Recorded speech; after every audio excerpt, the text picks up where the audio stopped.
Bonjour, mon nom est Francis Hubert.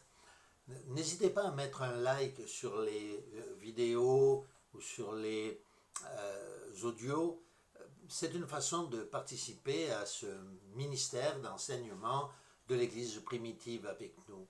Le titre de notre exposé aujourd'hui, Attaque incessante contre Saint Paul perpétrée par de faux chrétiens. C'est vrai que nous sommes outrés par la lecture de certains commentaires, des posts, des vidéos émanant de soi-disant chrétiens qui osent outrager l'apôtre Paul avec véhémence.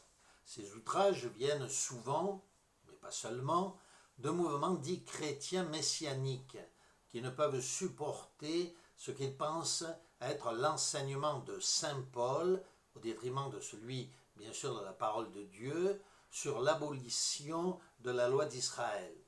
D'autres, issus la plupart du temps des églises prétendument évangéliques, refusent les enseignements de Paul sur la position de la femme dans l'église. Et ils se tournent en conséquence contre lui, le traitant à tout venant d'hérétique, de prétentieux, de misogyne, de coléreux, j'en passe, et bien d'autres. Ces chrétiens qui insultent ainsi Paul semblent oublier allègrement ce passage de l'Écriture sainte qui dit, qu'il cite pour leur propre condamnation, à savoir que toute Écriture est inspirée de Dieu, 1 Timothée chapitre 3 verset 16.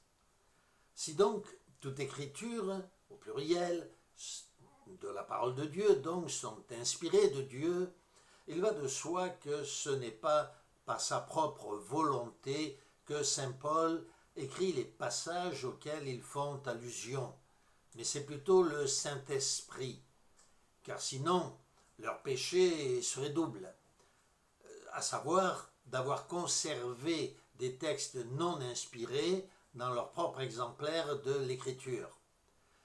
Et si ces gens reconnaissent que c'est bien l'Esprit Saint qui est à l'origine des propos de Paul, alors ils pêchent d'autant plus gravement qu'ils pêchent contre le Saint-Esprit lui-même, selon ce que disent ensemble Pierre et Jude, par exemple.